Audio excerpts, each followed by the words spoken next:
इतिहास जानने का स्रोत बताया आप लोगों को, और इसमें ये बताया कि इसके 3 स्रोत हैं। इतिहास जाने, प्राचीन इतिहास जानने के कितने स्रोत हैं? 3 हैं। पहला पुरातात्विक स्रोत, जिसके अंतर्गत अभिलेख, सिक्के, स्मारक और होने आते हैं। दूसरा साहित्यिक स्रोत, जिसके अंतर्गत धार्मिक साहित्य, धर्मेतर साहित्य और लौकिक साहित्य आते हैं। अब देखेंगे धार्मिक साहित्य को कितने भागों में बांटा गया है। धार्मिक साहित्य को ब्राह्मण साहित्य के नाम से भी जाना जाता है और इसको निम्न भागों में बांटा गया है। सबसे प्राचीन जो धार्मिक साहित्य है वेद, और वेद कल आपको पढ़ाया गया, ब्राह्मण ग्रंथ पढ़ाया गया, उपनिषद बताया गया, पुराण के विषय में बताया गया, स्मृतियों के विषय में बताया गया, शास्त्र के विषय में बताया गया, महाकाव्य ग्रंथ बताया गया। उसके बाद धर्मेतर साहित्य के विषय में बताया गया। धर्मेतर का मतलब होता है धर्म धन इतर, यानी इतर माने अलग होता है, यानी धार्मिक रचनाओं से जो हट करके है, अलग रचनाएं हैं, उसको धर्मेतर साहित्य के अंतर्गत रखा जाता है। और उसके अंतर्गत बौद्ध धर्म के साहित्य आते हैं और जैन धर्म के साहित्य आते हैं। उसके बाद लौकिक साहित्य आज हम देखेंगे। लौकिक साहित्य वे साहित्य हैं जिसमें प्राचीन राजवंशों के विषय में हमें जानकारी मिलती है। यानी लौकिक साहित्य जैसे आपका जो है कि नहीं अर्थशास्त्र, अर्थशास्त्र मौर्य काल में लिखा गया और मौर्य वंश के विषय में अर्थशास्त्र से जानकारी मिलती है। अर्थशास्त्र की रचना किसने किया है? कौटिल्य ने किया। देखिए अर्थशास्त्र का जो विषय है राजनीति है। अर्थशास्त्र का विषय क्या है बाबू? राजनीति है। उसमें 15 प्राधिकरण है और 4000 श्लोक है। मौर्य प्रशासन के विषय में हमें जानकारी मिलती है, यानी अर्थशास्त्र में मौर्य वंश के विषय में जानकारी मिलती है। दूसरी रचना इंडिका। इंडिका की रचना मेगास्थनीज ने किया है और मेगास्थनीज सेल्यूकस निकेटर का राजदूत था जो मौर्य वंश के सम्राट चंद्रगुप्त मौर्य के दरबार में भारत आया। देखिए मैं मेगास्थनीज के विषय में आपको बता रहा हूँ, थोड़ा ध्यान देंगे। मेगास्थनीज सर्वप्रथम कंधार में आया था और 6 महीनों तक रहा कंधार। कंधार में मेगास्थनीज कितने दिनों तक रहा? 6 महीने। उसके बाद पाटलिपुत्र दरबार में आ गया, यानी पाटलिपुत्र आया और उसने इंडिका नामक पुस्तक की रचना की जिसमें पाटलिपुत्र के प्रशासन के विषय में जानकारी मिलती है। और अपनी रचना इंडिका में मेगास्थनीज ने यमुना नदी का उल्लेख किया है, महाजनपदों में सुरसेन महाजनपद का उल्लेख किया है और पक्षियों में तोता का वर्णन किया है। अब देखेंगे लौकिक साहित्य में तीसरी रचना, जैसे महर्षि पातंजलि का महाभाष्य व्याकरण प्रग्रंथ है, यानी महाभाष्य किसकी रचना है? महर्षि पातंजलि का। अष्टाध्यायी लौकिक साहित्य है, यह भी व्याकरण है और पाणिनि ने लिखा है। ऐसे हम एक एक करके मैं आपको बता रहा हूँ। उसके बाद आप गुप्त काल में आते हैं तो किरात अर्जुनियम है। किरात अर्जुनियम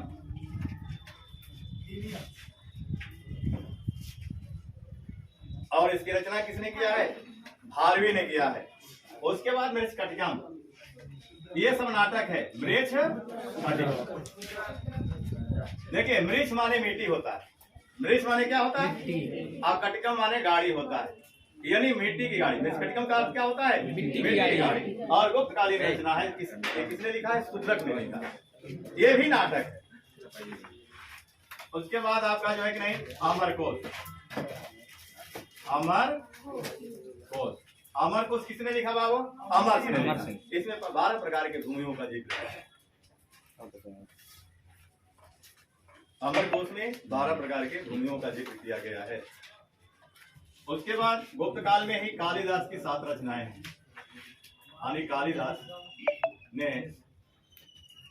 की रचनाओं में जैसे अभिज्ञान शाकुंतलम है, रघुवंशम है, अभिकर्मवर्षी है, मालिकाग्निमित्रम है, मेघदूत है, हाँ ऋतु संहार है, कुमार संभव है, ठीक ना? ये कालिदास की रचनाएं हैं। उसके बाद कथा सरित सागर, कथा सरित सागर, ये किसकी रचना है? सोमदेव की रचना। कथा सरित सागर किसने लिखा है? सोमदेव ने लिखा है। कर्पूर मंजरी राजशेखर की रचना है। कर्पूर मंजरी, विशाल भंजिका, काव्य मीमांसा, ये तीनों रचना किसकी है? राजशेखर। अब देखिए बार बार प्रश्नों में बनाया है, कर्पूर मंजरी बार बार बनाया है, काव्य मीमांसा बार बार बनाया है, काव्य मीमांसा। उसके बाद अश्वघोष की रचनाएं, जैसे अटकथा, अटकथा किसने लिखा है? अश्वघोष। बोधचरित अश्वघोष, सौंदरानंद अश्वघोष। उसके बाद बाणभट्ट की रचनाओं में महत्वपूर्ण जो रचना जो है कादम्बरी है। कादम्बरी किसकी रचना है? बाणभट्ट की। कादम्बरी का अर्थ होता है मदिरा, शराब होता है। कादम्बरी माने क्या होता है? शराब होता है। उसके बाद हर्षचरित, बाणभट्ट ने। उसके बाद पृथ्वीराज विजय, पृथ्वीराज विजय जानक भट्ट की रचना है। पृथ्वीराज रासो किसने लिखा? जन प्रसाई ने लिखा। आल्हा उदल किसकी रचना है? जगनी की रचना है, ठीक ना। उसके बाद राज तरंगिणी, राज तरंगिणी किसने लिखा है? 12वीं शताब्दी की रचना है। राज तरंगिणी में क्या मिलता है? काश्मीर का इतिहास मिलता है। और कब की रचना है? 12वीं शताब्दी की रचना है। और किसने लिखा है? कल्हड़ ने लिखा। राज तरंगिणी हो गया। उसके बाद मुगल काल में जब जाते हैं, दिल्ली सल्तनत में जैसे ताजुल मासिर है, भाई गुलाम वंश के विषय में जानकारी मिलती है। ताजुल मासिर में गुलाम वंश का इतिहास है और हसन निजामी ने लिखा है। ताजुल मासिर किसने लिखा है? हसन निजामी। तबकाते नासरी मिनहाजुल सिराज ने लिखा है। फिर आगे बढ़ते हैं, दिल्ली सल्तनत में तुगलक काल में आते हैं तो अमीर खुसरो का नाम मिलता है और 7 सुल्तानों के दरबार से जुड़ा था। एटा में उसका जन्म हुआ था। उसने तारीखे दिल्ली लिखा, खजाइन उल फुतूह लिखा।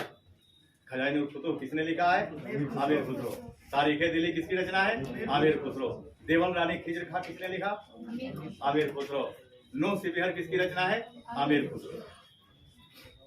उसके बाद जियाउद्दीन बर्नी की रचना मिलते हैं। जियाउद्दीन बर्नी ने क्या लिखा है? फतवाए जहादारी, तारीखे फिरोज शाही। फतवाए जहादारी किसकी रचना है बाबू? जियाउद्दीन बर्नी। तारीखे फिरोज शाही किसने लिखा है? जियाउद्दीन बर्नी। उसके बाद तारीखे फिरोज शाही एक और लेखक ने लिखा, शाम से सिराज अफी। ध्यान यहाँ देंगे, यदि पूछता है, प्रश्न बनाता है कि तारीखे फिरोज शाही की रचना किसने किया है, विकल्प में दोनों का नाम दे दिया है, जियाउद्दीन बर्नी भी दिया है और शम्स सिराज अफी भी दिया है। तो आंसर आप क्या लगाएंगे? जियाउद्दीन बर्नी लगाएंगे। अगर विकल्प में जियाउद्दीन बर्नी नहीं रहता है तो आप क्या आंसर लगाएंगे बाबू? शम्स सिराज अफी। उसके बाद दिल्ली संत की रचनाओं में एक रचना फुतूह सलातीन है। फुतूह सलातीन ये किसने लिखा? इसामी ने लिखा। और फिरोज शाह तुगलक, फिरोज शाह तुगलक ने अपनी आत्मकथा फुतुहाते फिरोज शाही के नाम से। देखिए दिल्ली सल्तनत के सुल्तानों में मात्र एक फिरोज शाह तुगलक की है जिसने अपनी आत्मकथा फारसी भाषा में फुतुहाते फिरोज शाही के नाम से। फिर सैयद वंश में एक रचना मिलती है। सैयद वंश में जो है कि नहीं, तारीख मुबारक शाही, याहिया बिन अहमद सरहिंदी ने लिखा। तारीख मुबारक शाही किसने लिखा है? याहिया बिन अहमद सरहिंदी ने लिखा। फिर मुगल काल की रचनाओं में आप देखेंगे, जैसे बाबर के समय में तुजुके बाबरी लिखा गया, जिसको बाबरनामा के नाम से जाना जाता है। और बाबर की आत्मकथा का नाम क्या है? तुजुके बाबरी या बाबरनामा। और बाबर ने अपनी आत्मकथा तुर्की भाषा में लिखा। उसकी दूसरी रचना जो है कि नहीं, खत बाबरी है। तीसरी मसनवी, चौथा दीवान, समझ आ रहा? तो ये बाबर की रचना है। फिर अकबर के शासन काल में तबकाते अकबरी है, अकबरनामा है, आईने अकबरी है।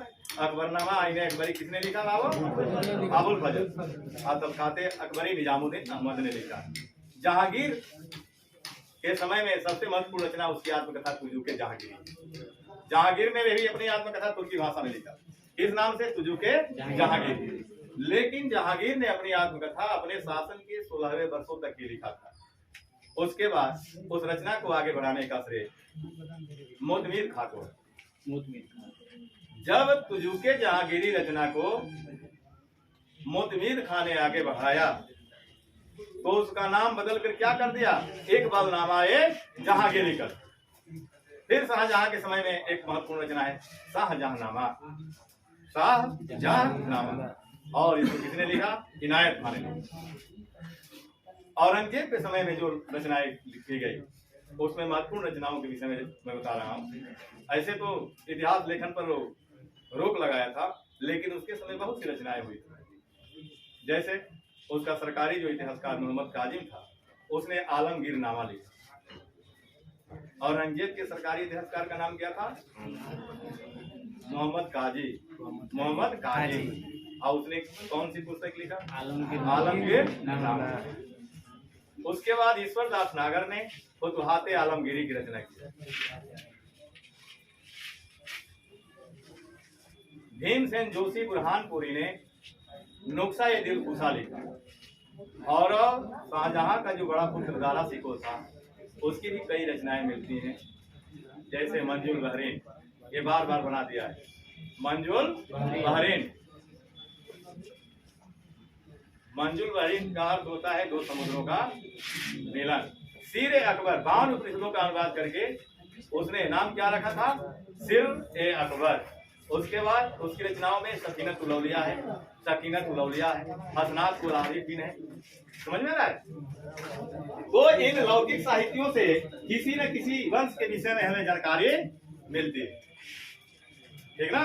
तो इतिहास का स्रोत में लौकिक साहित्य का योगदान है। अब आप देखेंगे अगला स्रोत जो है कि नहीं, आप एक एक पढ़ लिए, पुरातात्विक स्रोत पढ़ लिए, जिसमें अभिलेख सिक्के स्मारक पहले पढ़ा दिया था। उसके बाद आपका सिक्के भी पढ़ा दिया था, स्मारक और भवन भी पढ़ा दिए थे। उसके बाद साहित्यिक स्रोत में आपको 3 भागों में बांट करके धार्मिक साहित्य कल में पढ़ा दिया था। वेद, ब्राह्मण ग्रंथ, उपनिषद, पुराण, स्मृतियां, शास्त्र और महाकाव्य ग्रंथ।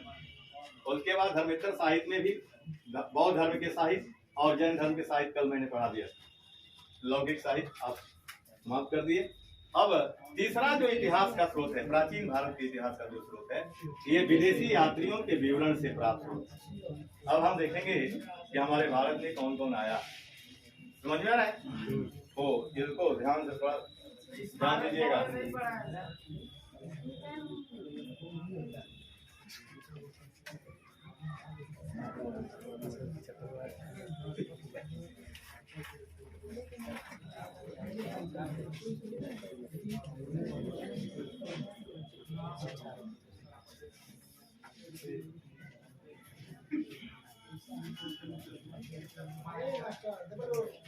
विदेशी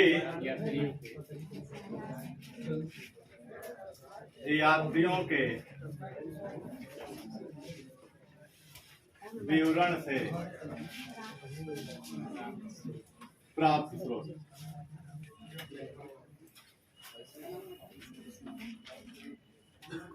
तो पहले कौन आया? यूनानी आए। तो पहला यहाँ लिख लेंगे यूनानी यात्री। दूसरा चीनी यात्री, चीनी भी आए। तीसरा अरबी यात्री।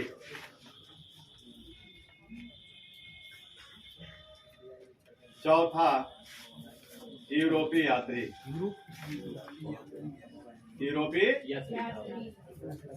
यात्री, और पांचवे में अन्य यात्री को कर लेंगे, अन्य जो आए। अब इसमें हम एक एक करके देखेंगे। जैसे यूनानी यात्री, सिकंदर महान जब भारत पर आक्रमण किया था, उस समय उसके साथ कौन कौन आया? तो उसके साथ आने वाले यूनानी यात्रियों में आनेस क्रिस्टस, अरिस्टोबुलस और नियार्कस। कौन कौन है बाबू? आनेस क्रिस्टस, अरिस्टोबुलस, नियार्कस। और उसके बाद बेबीलोन में मरने के बाद उसका उत्तराधिकारी सेल्यूकस निकेटर बना। उसका सेनापति भी सेल्यूकस निकेटर। तो उसके मरने के बाद कौन सेनापति बना? सिकंदर महान का सेल्यूकस निकेटर। तो उसने जो है कि नहीं, जो चंद्रगुप्त मौर्य और सेल्यूकस निकेटर के बीच 305 में संधि हुई थी, 305 ईसा पूर्व में संधि हुई थी। तो संधि की शर्तों के अनुसार उसने मौर्य दरबार में मेगास्थनीज को भेजा। किसको भेजा? मेगास्थनीज। दो पहले मेगास्थनीज पहले जानिए। पहले में आए आनेस क्रिस्टस, आनेस क्रिस्टस, अरिस्टोबुलस, अरिस्टोबुलस और नियार्कस। नियार्कस ये किसके साथ आए? सिकंदर, सिकंदर महान के साथ आए।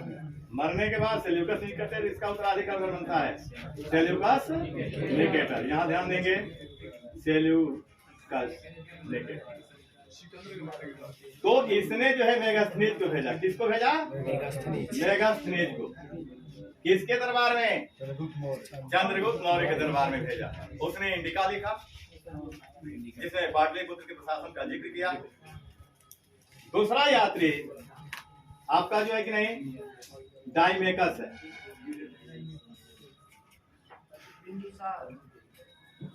डाइमेकस सीरिया नरेश एंटियोकस प्रथम का राजदूत था। डाइमेकस कौन था? सीरिया नरेश एंटियोकस प्रथम का राजदूत था और मौर्य सम्राट बिंदुसार के दरबार में भारत आया था। अगला ये यूनानी यात्रियों में डायनोसियस, डायनोसियस। यह जो यात्री था मिस्र के राजा टालमी फिलाडेल्फस द्वितीय का राजदूत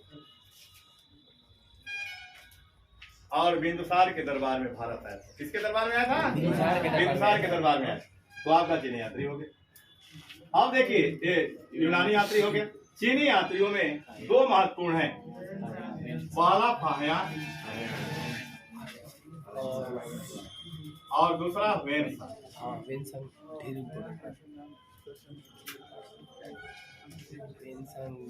फाहयान एक चीनी यात्री था और गुप्त वंश के शासक चंद्रगुप्त द्वितीय विक्रमादित्य के शासन काल में भारत आया। लेकिन चंद्रगुप्त द्वितीय विक्रमादित्य का कहीं उल्लेख नहीं किया और मध्य देश के विषय में बताया है कि यहाँ के जो ब्राह्मण थे बहुत धनी थे। कालिदास का भी जिक्र नहीं किया क्योंकि भाई जब आया तो उस समय कालिदास भी थे, महाकवि कालिदास भी भारत, लेकिन उनका जिक्र नहीं किया। वेनसांग चीनी यात्री है, वेनसांग चीनी यात्री है और हर्षवर्धन के शासनकाल में भारत आया। ये कब आया है? ये भारत में बहुत दिनों तक रहा। 10 वर्षों तक नालंदा विश्वविद्यालय में शिक्षा ग्रहण की और इसने तर्कशास्त्र, गणित, बौद्ध दर्शन का ज्ञान ग्रहण किया। नालंदा विश्वविद्यालय का उस समय कुलपति सिलभद्र, और जिस समय नालंदा विश्वविद्यालय में अध्ययन कर रहा था उस समय वहां का कुलपति कौन था? सिलभद्र। वेनसांग के यात्रा वृत्तांत को शिवयुगी के नाम से जाना जाता है। कहीं कहीं इसका रचना भी दिखाता है कि शिवयुगी, अरे किसकी रचना है? वेनसांग, जिसमें वेनसांग के विषय में जानकारी मिलती है। वेनसांग का मित्र दिल्ली ने वेनसांग की जीवनी लिखी। वेनसांग को यात्रियों का राजकुमार भी कहा जाता है। तो इसमें 3-4 पॉइंट बहुत महत्वपूर्ण बनते हैं। इसके यात्रा वृत्तांत को किस नाम से जाना जाता है? शिवयुगी के नाम से।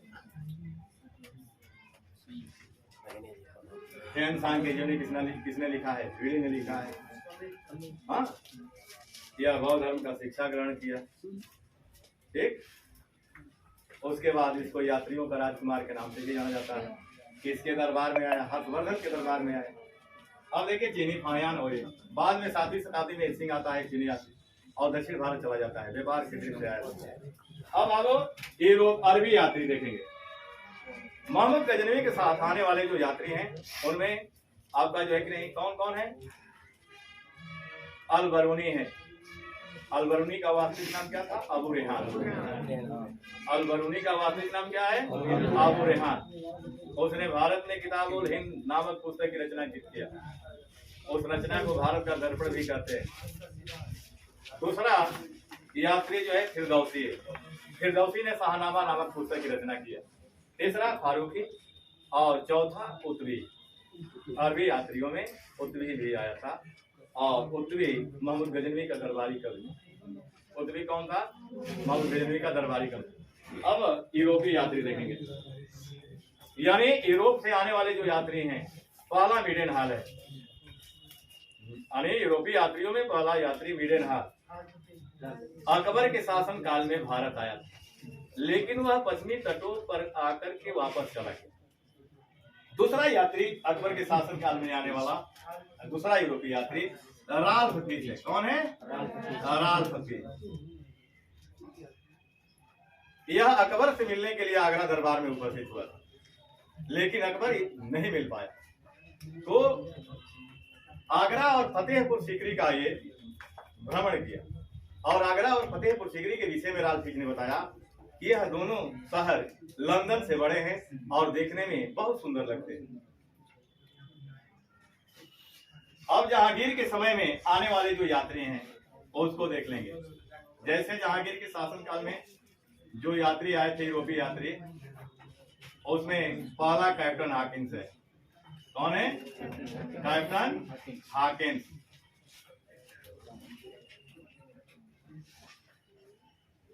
दूसरा sir Thomas Roe. Sir Thomas Roe. William Finch. William Finch. Edward Terry. Edward Terry. पांचवा पीटर मुंडे।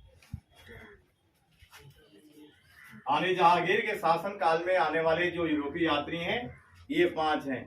कैप्टन हॉकिंस ने जहांगीर के दरबार में मिला और फारसी में बात किया।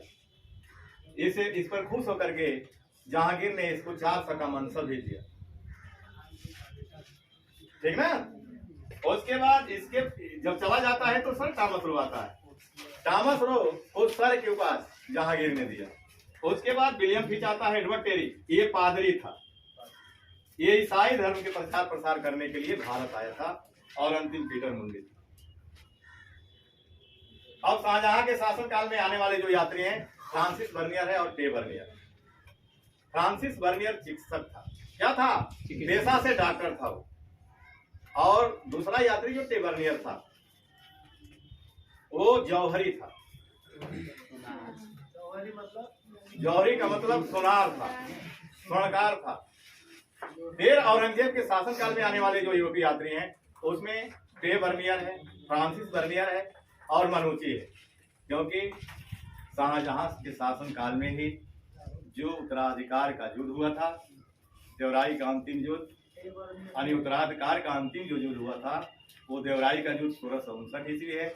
उस युद्ध का वर्णन फ्रांसिस बर्नियर ने किया है और उसने कहा है कि औरंगजेब अपने बड़े भाई दारा सिकोह की हत्या करके उसके सिर को धड़ से अलग कर दिया और भाले की नोक पर करके दिल्ली के चांदनी चौक में घुमाने का कार्य। तो फ्रांसिस बर्नियर का संबंध जो है कि नहीं औरंगजेब से भी है। तो यूरोपीय यात्री भी जाएंगे। अब अन्य यात्रियों में आपको मैं बता रहा हूं, जैसे विजयनगर साम्राज्य में जो आने वाले यात्री हैं, जैसे निकोलो कोंटी है, अब्दुल रजाक है, डोमिंगो पाएज है, एडवर्डो बारबोसा है, इब्न बतूता है। तो एक एक आप जानेंगे। देखिए बाबू मैं बता रहा हूं,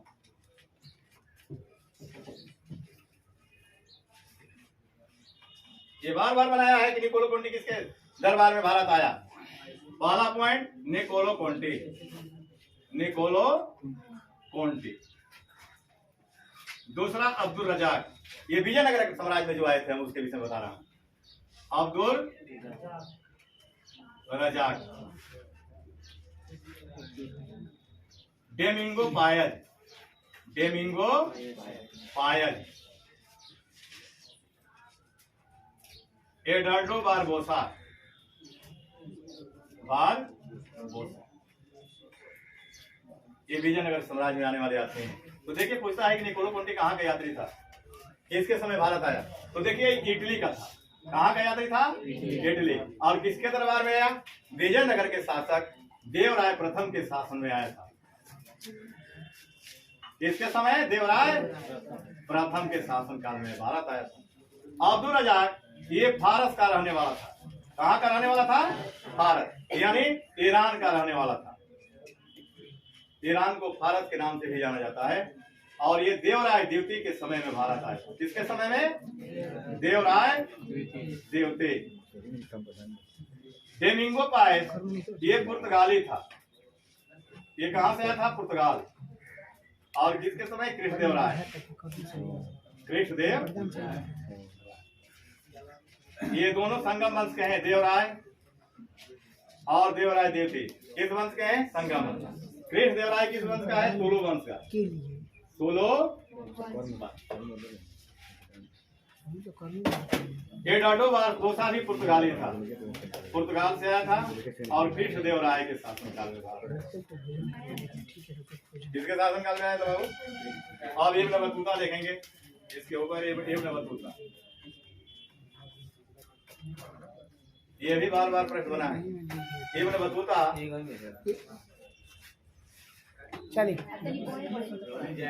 देखिए, इब्न बतूता 1333 ईस्वी में आया था और ये मोरक्को का था। ये कहाँ का यात्री था? मोरक्को का था। और मोहम्मद बिन तुगलक के शासनकाल में आया था। मोहम्मद बिन तुगलक के शासनकाल में आया था। यह एक रेहला नामक पुस्तक की रचना की और रेहला नामक पुस्तक में सती प्रथा का वर्णन किया है और भारतीय डाक विभाग का वर्णन किया है। इससे प्रभावित होकर मोहम्मद बिन तुगलक ने इब्न बतूता को दिल्ली का काजी नियुक्त किया। काजी का मतलब न्यायाधीश।